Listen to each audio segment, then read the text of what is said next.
hati kami di hadapan-Mu Tuhan. Kami mau ambil tempat paling dekat dengan-Mu. Karena itu Tuhan, bersabdalah, sampaikan isi hati-Mu kepada kami semua Tuhan. Kami mau bersikap seperti Maria yang haus akan kebenaran firman. Kami mau menjadi orang-orang yang diubahkan, dipulihkan, diteguhkan, dikuatkan. Karena itu Tuhan,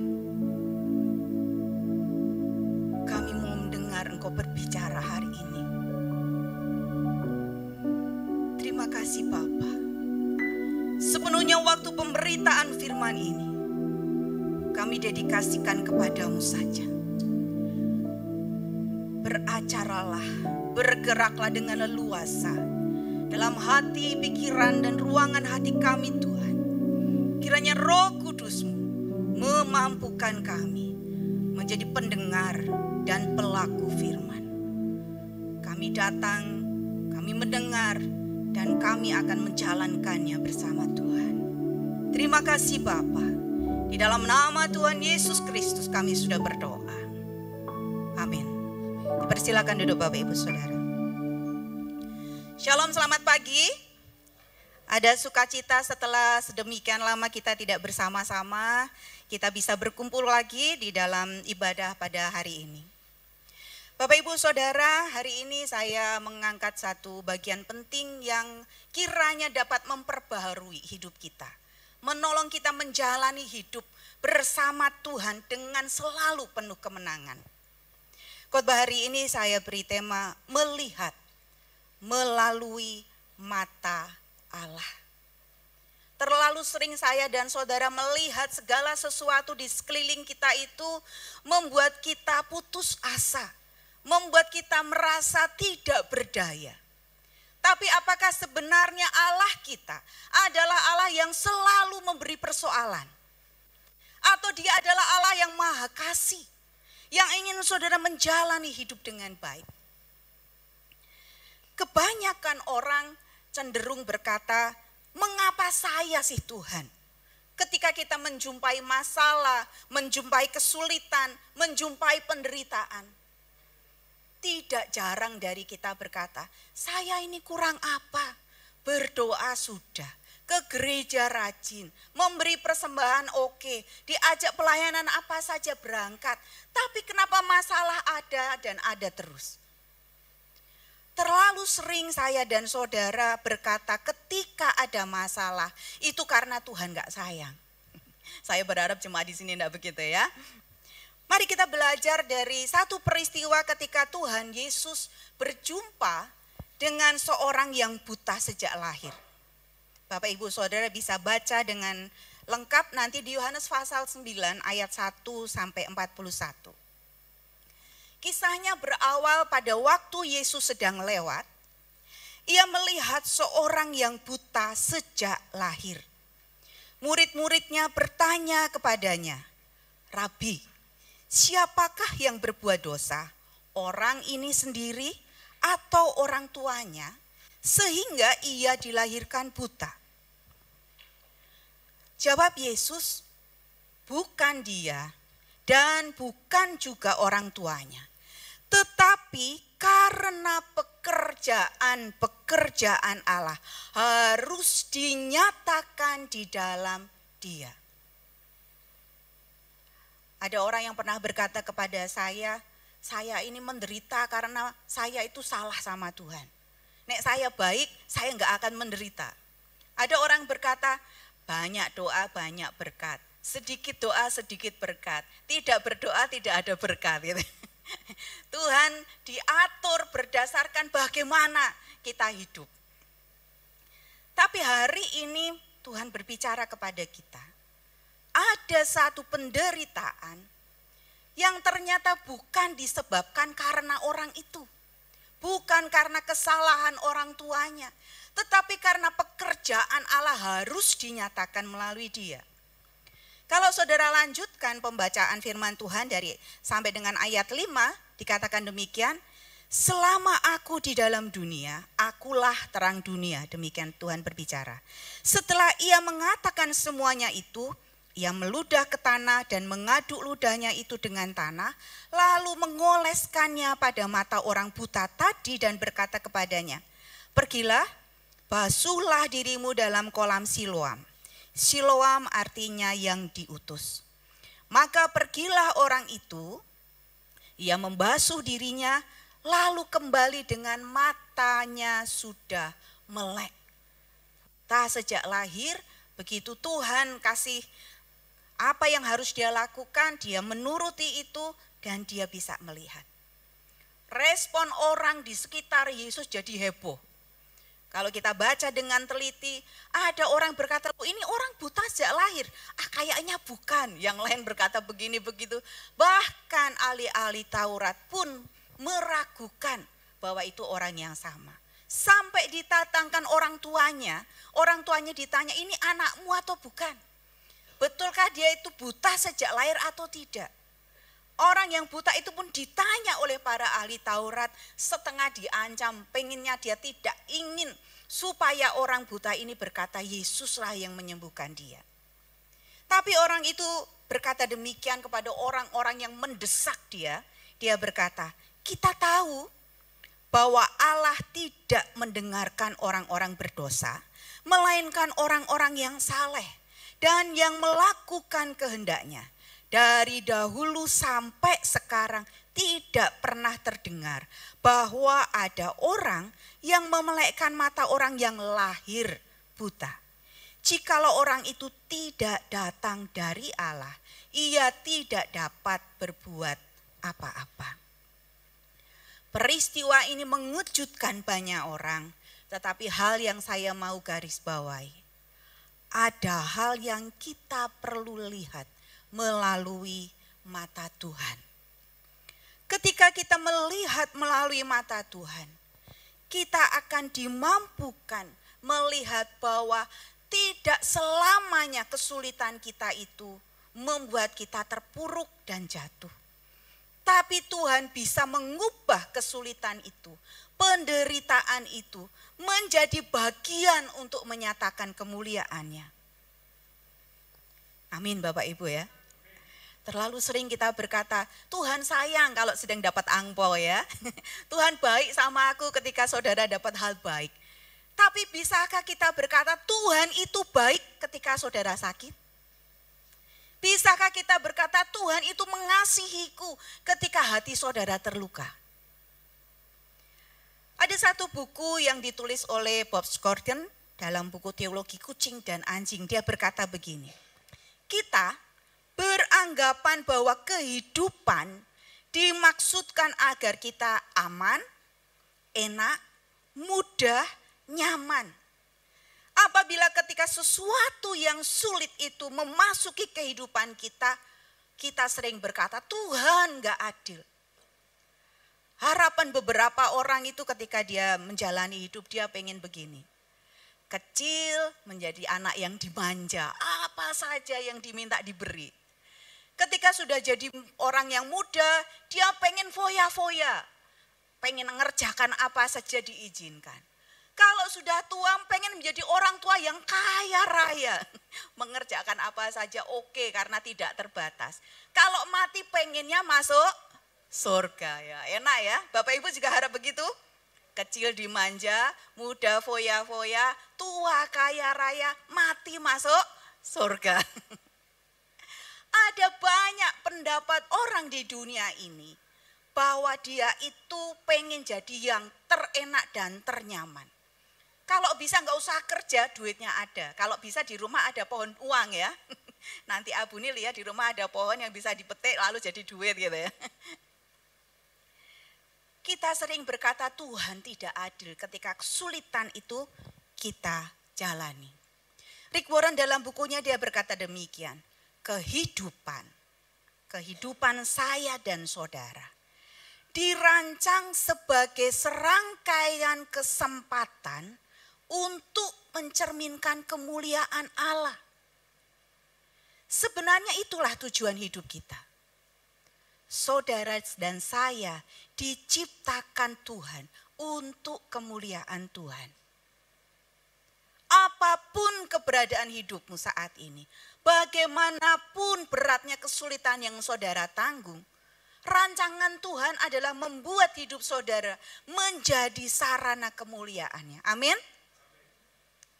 Seperti orang yang buta sejak lahir tadi.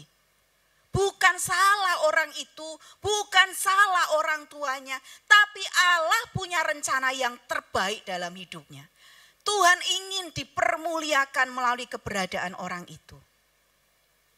Semakin besar tingkat kesulitan yang saudara hadapi dalam hidup ini, sebenarnya itu memberikan kepada kita semakin besar potensi untuk memuliakan Tuhan.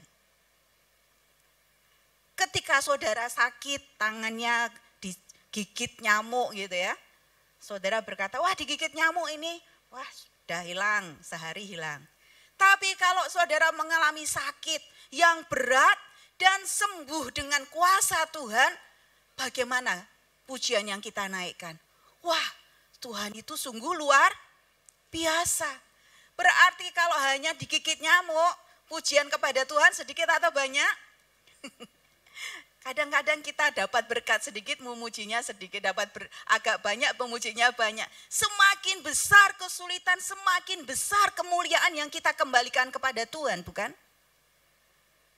Oleh karena itu jangan menolak ketika Tuhan mengizinkan saudara mengalami hal ini atau hal itu yang tidak sesuai dengan keinginan saudara. Karena Tuhan menggunakan itu untuk saudara bisa hidup memuliakan Tuhan. Ada hal yang kita bisa pelajari dari kehidupan seekor kupu-kupu, Bapak Ibu. Saya lihat ini sangat menarik dan memberkati saya. Saya mau bagikan untuk saudara. Kupu-kupu biasanya memiliki sayap yang indah dan warna-warni, tergantung jenisnya ya. Kalau saudara ke Jawa Timur, ke Batu, itu ada tempat yang penuh dengan kupu-kupu dan warnanya sangat macam-macam. Berikut ini adalah kisah seorang anak laki-laki dan seekor kupu-kupu. Pada suatu hari, ada kepompong, kelihatan kepompong itu hampir terbuka. Ada celah kecil di kepompong itu. Anak laki-laki itu duduk memperhatikan calon kupu-kupu itu berjuang keras selama berjam-jam. Mendorong dirinya untuk keluar melalui lubang kecil itu. Dia duduk nungguin, ngeliatin gitu ya. Lama-lama kok gak cepet-cepet keluar. Kemudian dia berpikir kayaknya usaha dari kupu-kupu itu untuk keluar itu sia-sia. Karena begitu goyang sedikit, berhenti. Berusaha sedikit, berhenti. Anak laki-laki ini berpikir, wah gak mungkin ini, gak bisa ini. Kupu-kupunya terlalu lemah. Seolah-olah usaha yang dia kerjakan itu tidak bisa berlanjut. Maka anak laki-laki itu muncul ide. Dia berpikir untuk memberi pertolongan kepada kupu-kupu itu. Lalu dia masuk ke dalam rumah. Dia mengambil sebuah gunting. Kemudian dia keluar lagi dan pelan-pelan di celah yang sudah sobek itu dia gunting bagian itu. Dengan pertolongannya celah yang kecil tadi sudah terbuka. Sehingga dengan mudah kupu-kupu itu keluar dari kepompong tempat dia tinggal beberapa waktu. Anak laki-laki itu melihat, wah dia berjasa ini ya dengan kupu-kupu yang sudah bisa lepas dari tempat itu. Lalu dia melihat, menunggu, tapi apa yang terjadi ketika dia perhatikan, kupu-kupu itu tubuhnya kecil, dan sayapnya tidak bisa berkembang. Anak laki-laki itu tetap memperhatikan dan dia berharap, supaya dia melihat kupu-kupu itu mengembangkan sayapnya, kemudian terbang. Tetapi yang terjadi, kalau kemudian beberapa waktu berjalan, ternyata kupu-kupu itu hanya jalan ke sana, kemari. Apa yang diharapkan oleh anak tadi tidak terjadi. Semua yang diharapkan melihat kupu-kupu cantik yang terbang dengan bagus itu tidak terjadi. Karena sayap kupu-kupu itu nempel, melekat kepada tubuhnya, tidak bisa mengembang. Kupu-kupu itu tidak bisa terbang. Kalau kita lihat peristiwa ini, apa yang terjadi? Anak laki-laki itu punya niat baik untuk membantu. Sesuatu yang sedang kesulitan dia lakukan pertolongan dan berharap itu bisa menjadi hal yang baik. Namun kalau kita perhatikan dengan lebih teliti peristiwa itu, anak ini tidak mengerti bahwa perjuangan seekor kupu-kupu yang penuh dengan pergumulan untuk keluar dari celah sempit itu adalah cara yang Tuhan berikan untuk supaya sayapnya bisa berkembang. Itu mekanisme yang Tuhan berikan kepada seekor kupu-kupu untuk mampu menjadi kupu-kupu yang hebat dan bisa terbang dengan leluasa. Hal itu adalah proses yang dibutuhkan. Bergerak terus, berjuang terus sampai mampu lepas. Itu adalah sebuah prosedur yang Tuhan kehendaki. Tuhan tahu yang terbaik untuk kupu-kupu itu. Tuhan sudah siapkan cara terbaik untuk bisa menjalani hidup. Tapi ketika ada intervensi dari sebuah gunting, maka proses itu terhenti. Apa pelajaran yang kita bisa pelajari dari kisah kupu-kupu dan anak laki-laki ini? Kalau kita mencoba melihat dalam kehidupan kita saat ini, mengevaluasi kehidupan Bapak Ibu Saudara, seringkali perjuangan adalah sesuatu yang kita butuhkan dalam hidup. Jika Tuhan melewatkan kita dari semua masalah, dari semua ujian, dari semua cobaan, mungkin hal itu akan membuat kita menjadi lemah. Kita tidak akan sekuat seperti apa yang diharapkan. Kita tidak akan mampu terbang seperti kupu-kupu itu. Tuhan itu adalah Allah yang Maha Tahu. Dia sangat tahu potensi yang ada dalam diri saya maupun diri saudara. Dia sangat tahu bagaimana membuat saudara menjadi pribadi yang kuat. Menjadi pribadi yang mampu untuk mengatasi pergumulan hidup. Menjadi orang yang bisa menjalani kehidupan ini dan jadi berkat buat orang lain. Kesulitan diizinkan Tuhan untuk mengasah hidup saya dan saudara. Kupu-kupu tadi berjuang, kalau tidak bisa dia dalam perjuangan keluar sendiri dari kepompong, dia tidak bisa memiliki sayap yang kuat. Akhirnya dia jalan sana sini dan akhirnya kupu-kupu itu mati. Itu gambaran penting dalam hidup saya dan saudara. Terlalu banyak orang meminta kekuatan dari Tuhan.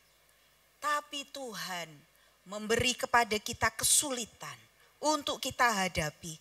Supaya dengan itu kita menjadi lebih kuat.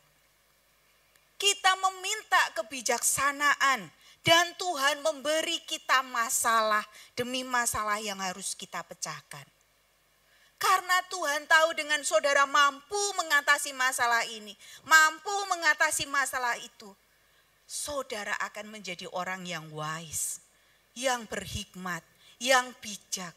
Kita belajar dari pengalaman-pengalaman hidup. Kalau sudah tahu belok kiri itu ada lubang, saudara pernah jatuh ke situ, masa saudara akan ulangi lagi? Pasti tidak kan? Pengalaman itu membuat kita jadi bijaksana, memilih jalan yang baik, memilih cara yang tepat menjalani hidup ini.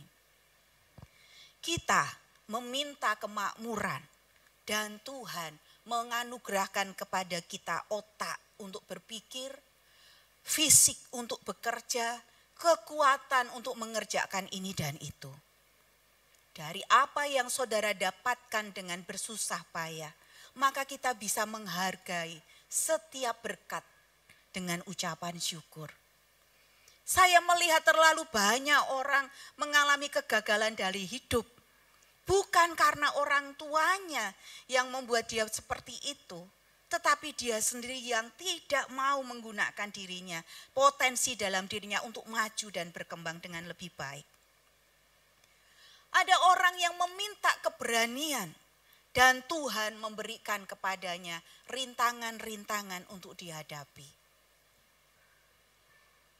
Kalau satu step bisa dilewati, kita akan maju ke melewati yang lain.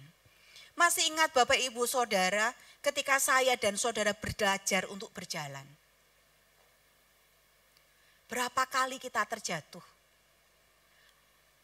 Kita mungkin jatuh lalu kita merambat lagi, belajar bangkit berdiri lagi, kita mulai jalan lagi sampai akhirnya kita bisa memiliki kaki yang kuat untuk berjalan.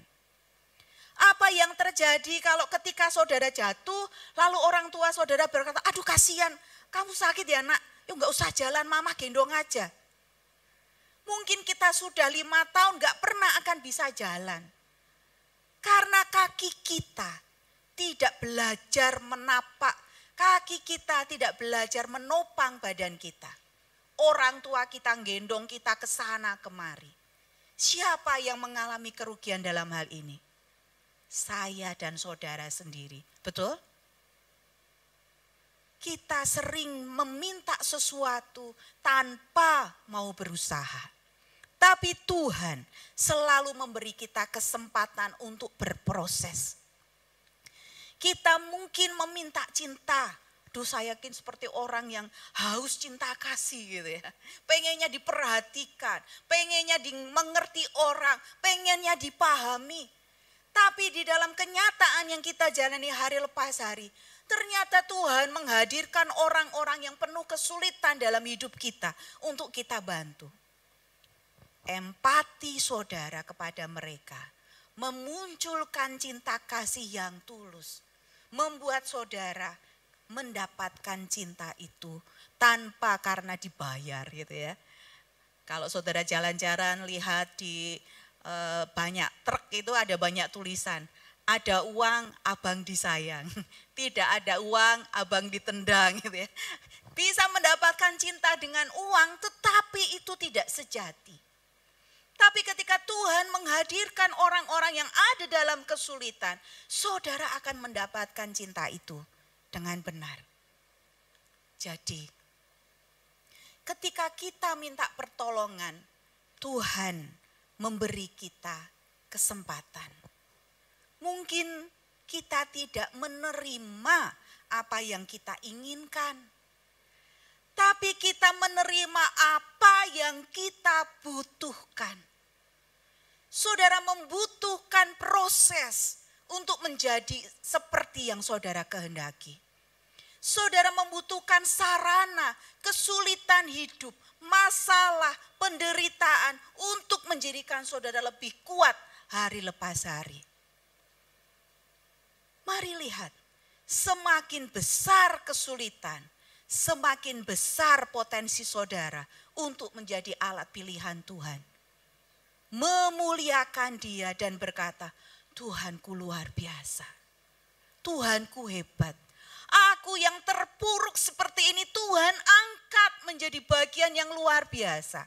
Aku bisa melihat tangan Tuhan yang bekerja dalam hidupku. Saya sungguh rindu Bapak Ibu Saudara bisa berkata demikian.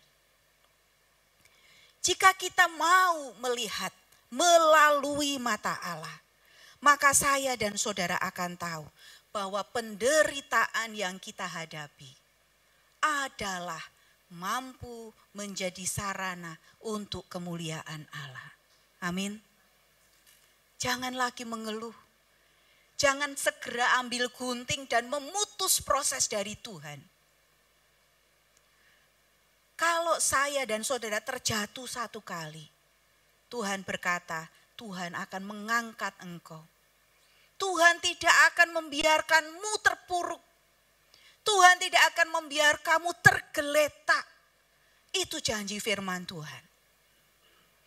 Ketika saudara mengalami persoalan, jangan melihat dari mata jasmani kita. Masalah besar, tidak mampu aku menampungnya, tidak mampu aku mengatasinya. Tapi melihatlah melalui mata Allah. Allah tahu yang terbaik. Allah tahu bagaimana memproses dan membentuk kita. Terlalu sering kita itu menggunakan mata jasmani dengan satu arah melihat masalah itu sedemikian besar. Mata hati kita punya cara kerja yang tidak jauh berbeda dengan mata jasmani kita. Mari Bapak Ibu saya tunjukkan ya. Di sini ada bintang ya. Coba arahkan tangan saudara, jempol begini, ke arah bintang itu. Mari berpraktek. Oke. Mata saudara fokuskan ke jempol. Jempolnya jelas? Bintangnya jelas tidak? Kabur ya. Sekarang arahkan fokus mata saudara ke arah bintang itu. Bintangnya jelas? Jempolnya kabur. Cara kerja mata hati kita seperti mata jasmani kita Bapak Ibu. Hanya mampu menangkap satu fokus sehingga bisa melihat hal itu dengan jelas. Kalau kita gambarkan jempol ini adalah masalah hidupmu, persoalan, kesulitan, penderitaan, luka batinmu. Dan engkau mengarahkan mata hati saudara hanya kepada masalah ini. Maka masalah ini akan terlihat semakin jelas, semakin besar, semakin menakutkan. Betul? Kalau bintang ini kita gambarkan adalah Allah yang mengasihi saudara. Allah yang mengacungkan tangannya untuk menolong saudara. Mengangkat saudara dari kesulitan. Arahkan mata hatimu kepada Tuhan. Ketika saudara mengarahkan mata hatimu kepada Tuhan, masalah apapun akan menjadi hal kecil di mata Tuhan. Amin. Berhenti mengeluh. Berhenti berkata Tuhan tidak adil. Berhenti berkata saya capek Tuhan, kapan sih pensiun dari penderitaan ini gitu ya. Persoalan bisa Tuhan izinkan untuk mengasah hidupmu menjadi mutiara berharga di hadapan Tuhan. Tuhan membentuk kita. Tidak melalui Tuhan datang kemudian ngasih tahu saudara, bukan itu prosesnya. Tuhan membentuk saudara melalui peristiwa sehari-hari yang saudara hadapi. Ketemu dengan suami yang nyebelin ada di sini, enggak ada ya, semua suaminya baik-baik semua ya. Ketemu istri yang cerewet, oh di sini semuanya istrinya manis-manis ya, di sana maksud saya. Ketemu anak yang nakal, anak yang membuat hati terluka. Tuhan membentuk saudara melalui peristiwa-peristiwa hidup itu. Dalam menjalaninya, pasrah saja kepada Tuhan. Jangan ambil gunting, wis putus hubungan sama kalian, enggak putus hubungan sama nyamuk, enggak ya. Mari fokus, inilah bagian di mana Tuhan memprosesmu.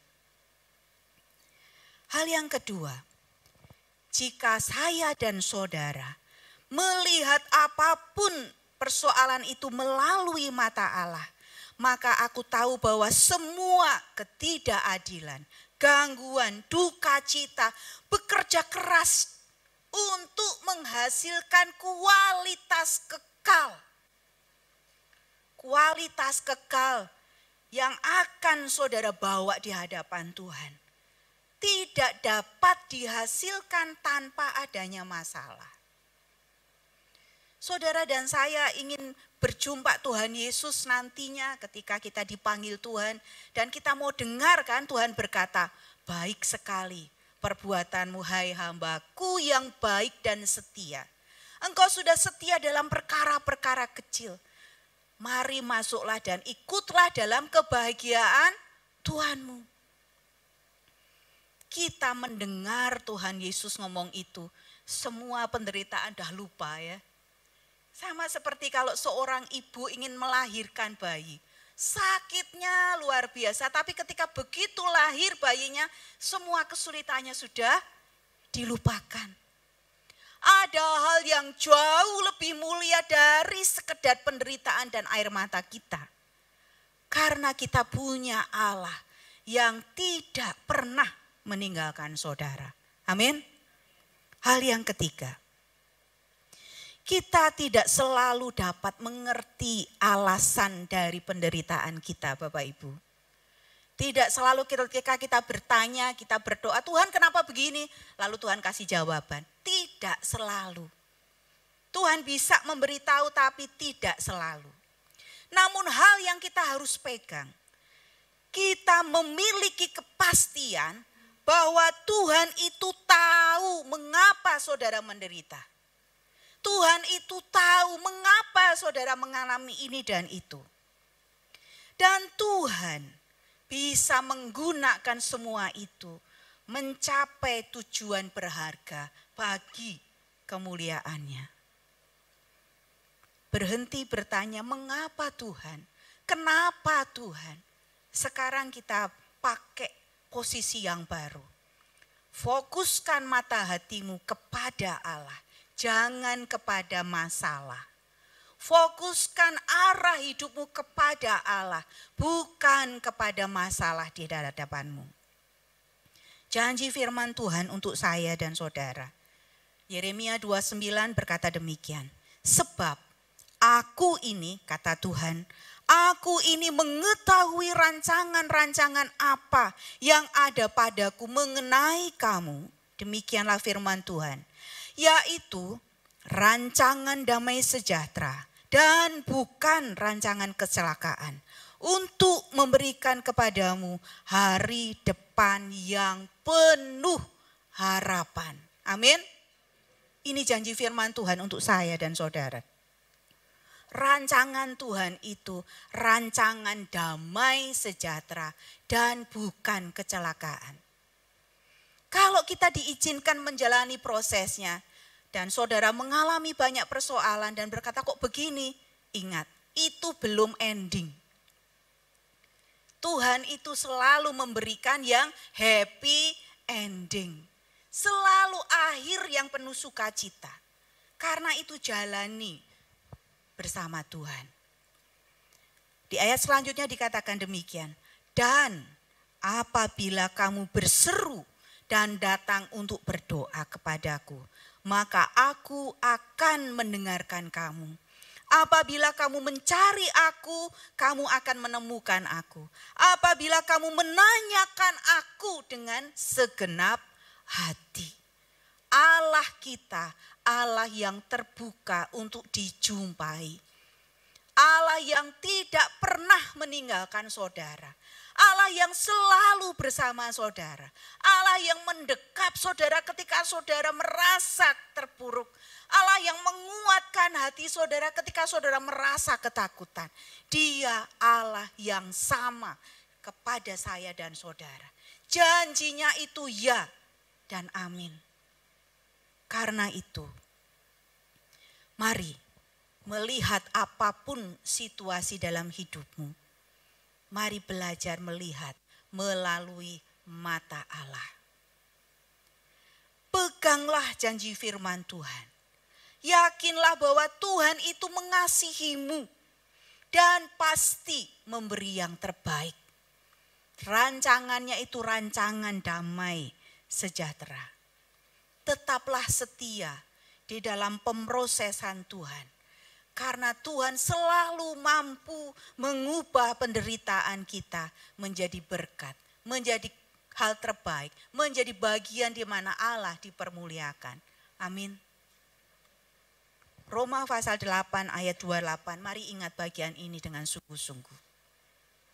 Rasul Paulus berkata demikian, kita tahu sekarang bahwa Allah turut bekerja dalam segala sesuatu untuk mendatangkan kebaikan bagi mereka yang mengasihi Dia, yaitu bagi mereka yang terpanggil sesuai dengan rencana Allah. Ini janji firman Tuhan untuk saya dan saudara sebagai orang percaya. Janji ini berlaku untuk kita, bukan berlaku untuk orang yang belum percaya. Orang yang terpanggil sesuai dengan rancangan Allah, Tuhan berkata, aku tahu Allah turut bekerja dalam hal-hal baik saja, tidak. Dalam segala sesuatu Bapak Ibu. Baik itu kebahagiaan yang saudara nikmati. Baik itu sukacita, baik itu pencapaian, baik itu prestasi. Tapi juga keterpurukan, sakit, kelemahan, penderitaan, luka batin, rasa ditinggalkan, rasa diabaikan. Allah itu bekerja dalam segala sesuatu itu. Untuk mendatangkan kebaikan bagi saya dan saudara. Amin. Pegang janji firman Tuhan ini. Allah tidak pernah meninggalkanmu. Allah adalah Allah yang sama, yang memberkati orang-orang percaya di masa lalu, juga di masa kini, juga untuk saudara secara pribadi. Mari berjalan dengan cara pandang yang baru. Berhenti menggerutu, berhenti mengeluh, berhenti berkata Tuhan tidak adil, berhenti berkata Tuhan jahat sama saya, Tuhan meninggalkanku, Tuhan tidak sayang lagi padaku. Berhenti berkata demikian. Karena Allah merancangkan damai sejahtera, menggunakan segala sesuatu untuk mendatangkan kebaikan bagi saya dan saudara. Pegang kebenaran firman Tuhan ini dan mari jalani hidup dalam kemenangan hari lepas hari. Berjalanlah dengan hati yang penuh syukur. Terlalu banyak hal yang saya dan saudara bisa syukuri hari ini. Matahari bersinar terang. Saudara bisa datang beribadah. Saudara bisa diberi kebebasan melayani Tuhan. Saudara bisa bernafas tanpa oksigen bantuan. Saudara bisa berjalan dengan leluasa. Terlalu banyak hal kalau dihitung. Karena itu, jangan berfokus kepada masalah, tapi fokuslah kepada Allah. Mari tunduk kepala, kita akan berdoa bersama-sama. Kita akan merenungkan bagian firman Tuhan ini sambil kita naikkan pujian bersamamu. Dalam tiap musim kehidupanmu, Tuhan adalah Allah yang sama.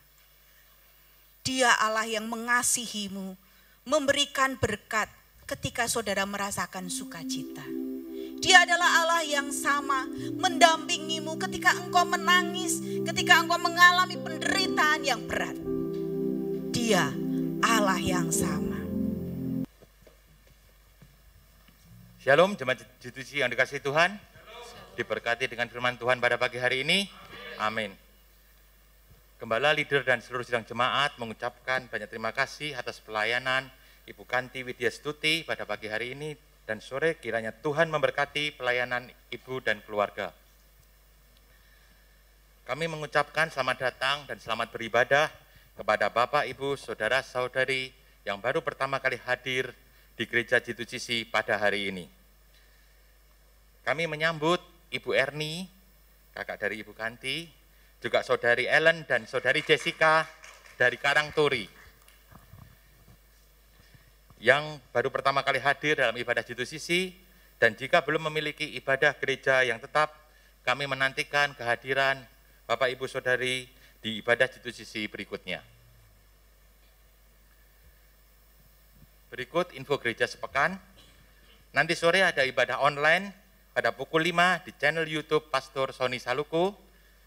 Besok Rabu 10 Agustus ada firman online melalui Zoom dan YouTube bersama Abuna Sony Saluku mulai pukul 7. Kemudian hari Jumat 12 Agustus ada Breakthrough Prayer pukul 5 sore secara onsite di tempat ini ya. Kemudian ibadah Youth Sabtu 13 Agustus pukul setengah 5 sore.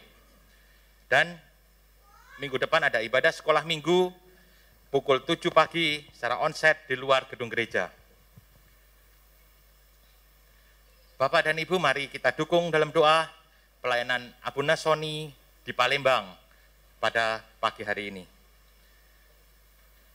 Kami mengucapkan selamat ulang tahun dan selamat ulang tahun pernikahan kepada seluruh sidang jemaat yang merayakannya sepanjang minggu ini. Tuhan memberkati dan memberi umur panjang. Mari Bapak dan Ibu dan saudara-saudari sekalian tetap menerapkan protokol kesehatan dimanapun kita berada dan beraktivitas. Demikian info gereja sepekan. Selamat hari Minggu, Tuhan Yesus memberkati. Shalom.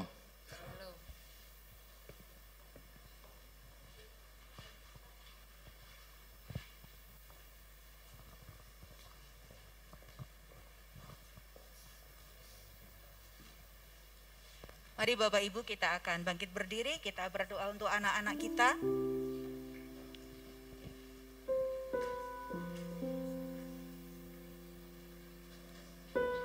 Biarlah mereka akan menjadi anak-anak yang sungguh-sungguh dipakai Tuhan.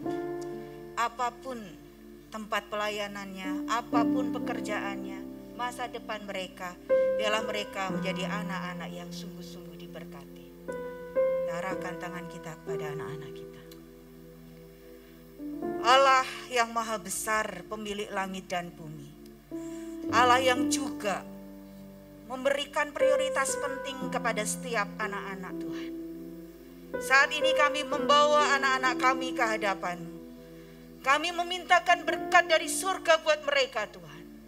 Biarlah mereka sungguh-sungguh diberi kesehatan, diberi kemampuan menjalani hidup hari lepas hari, dipimpin, dididik, menjadi anak-anak yang berprestasi, mereka menjadi orang-orang yang sungguh-sungguh alat pilihan Tuhan. Berkatilah masa depan mereka. Berikanlah pasangan hidup terbaik di masa depan. Berikanlah pertolongan supaya mereka mengalami pertumbuhan secara rohani, pertumbuhan secara fisik, pertumbuhan secara intelektual. Biarlah mereka sungguh-sungguh menjadi anak-anak yang membanggakan dan memuliakan Tuhan. Ini doa kami untuk mereka. Berkatilah setiap orang tua dalam mengasuh dan mendidik. Biarlah menjadi teladan dalam hidup mereka.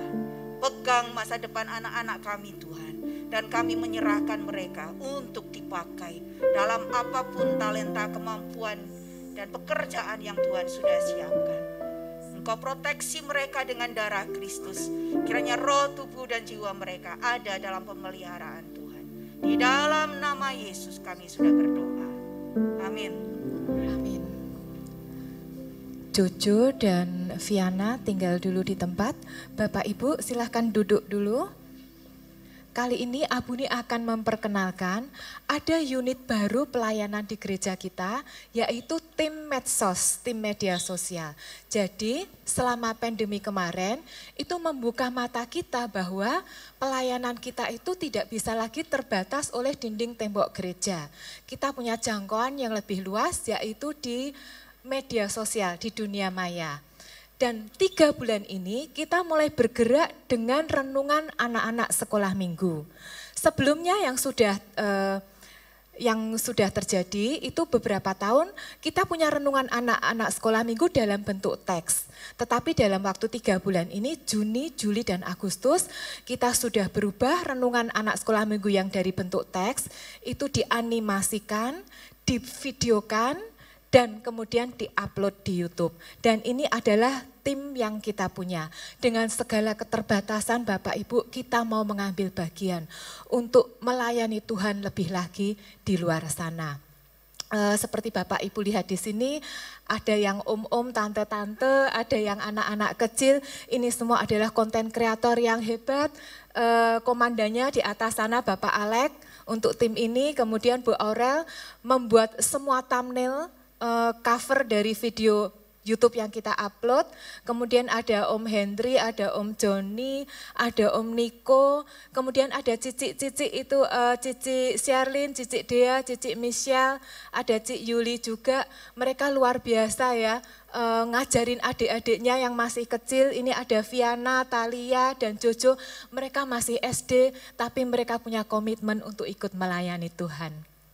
Nah, Bapak Ibu, kami minta dukungan. Yang pertama, yang belum pernah mengunjungi channel YouTube gereja, G2CC Semarang, Cobalah untuk datang, berikan dukungan berupa subscribe, berikan tanda like, berikan komentar, juga di-sharingkan kepada anak-anak sekolah minggu yang lain yang Bapak Ibu kenal. Kemudian kami juga butuh dukungan berupa foto anak sekolah minggu yang akan menjadi cover dan thumbnail. Foto anak sekolah minggu dari bapak-bapak, ibu-ibu juga enggak apa-apa lah, tapi pada saat usia anak sekolah minggu sekitar balita sampai dengan SD. Ya, kalau ada cicik-ciciknya, cicik Sherlyn, cicik Dia, cicik Michelle, fotonya anak sekolah minggu juga boleh dikirimkan ke kita. Nanti akan diolah oleh Bu Aurel menjadi cover dan thumbnail YouTube gereja. Kemudian kita juga minta dukungan Bapak Ibu bahwa pelayanan ini tidak terbatas oleh ruangan dan jarak. Dimanapun Bapak Ibu berada, itu sebetulnya bisa dilakukan. Seperti misalnya cicik-cicik kita itu sebentar lagi mereka akan melanjutkan kuliah di luar kota dan di luar negeri. Tapi mereka tetap punya komitmen untuk membantu pelayanan gereja. Nah Bapak Ibu kalau misalnya ada anak-anak, ada keponakan, ada saudara, ada tetangga yang kira-kira bisa membantu YouTube gereja, itu minta tolong diinfokan. Supaya YouTube kita bisa berkembang, semakin banyak konten kreator yang tergabung dan bisa menjadi berkat bagi lebih banyak orang lagi. Amin. Untuk supaya mereka tim ini lebih bersemangat, kita berikan dukungan berupa tepuk tangan. Semua untuk kemuliaan Tuhan. Silahkan duduk kembali tim medsos.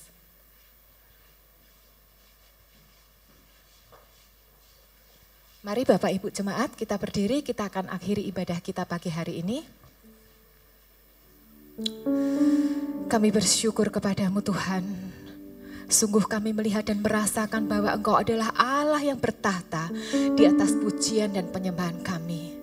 Engkau juga Allah yang sudah mengutus hamba-Mu ke tengah-tengah kami untuk berbicara, menegur dan mengingatkan, membangun hidup kami. Terima kasih Tuhan kami sudah boleh mendengar hamba-Mu ini berbicara seperti Engkau sendiri yang berbicara. Dan Tuhan biarkan saat ini juga menjadi waktu yang terbaik untuk Tuhan kembali memberkati kami melalui persembahan yang kami bawa, perpuluhan, janji iman, bahkan nasar kami. Kami mau percaya Tuhan tidak ada kelaparan di tengah-tengah kami. Selalu ada persediaan makan di rumah Tuhan, selalu ada persediaan makan di rumah anak-anak-Mu. Hidup yang cuman sekali ini Tuhan, pakai kami sebagai saluran berkat-Mu yang akan kembali memberkati pekerjaan dan rumah Tuhan di akhir zaman. Kembali memberkati kota di mana kami tinggal, memberkati bangsa ini, bahkan pakai setiap kami untuk menjadi berkat bagi bangsa-bangsa. Jemaat yang dikasihi Tuhan, kedangkan kedua tanganmu untuk menerima berkat Tuhan. Pulanglah dengan membawa berkat-berkat terbaik dari Allah Bapa, Allah Putra, dan Allah Roh Kudus. Pulanglah dengan hati yang berkobar-kobar, karena engkau sudah berjumpa dengan Tuhan Yesus sendiri. Tuhan memberkati engkau, Tuhan melindungi engkau. Tuhan menyinari engkau dengan wajahnya dan memberikan kepadamu damai sejahtera dari sekarang sampai selama-lamanya. Bersama kita katakan, amin.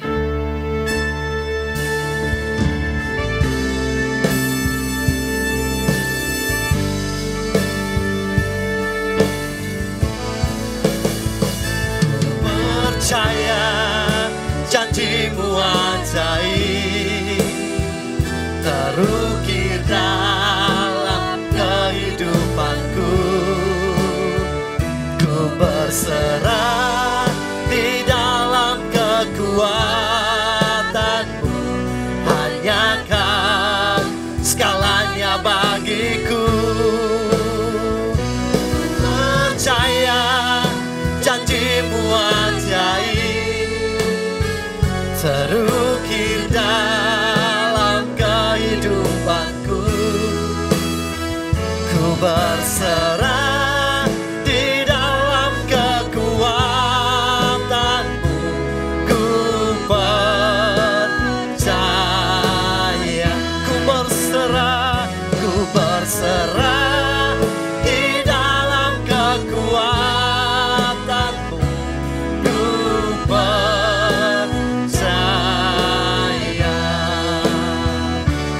ku percaya.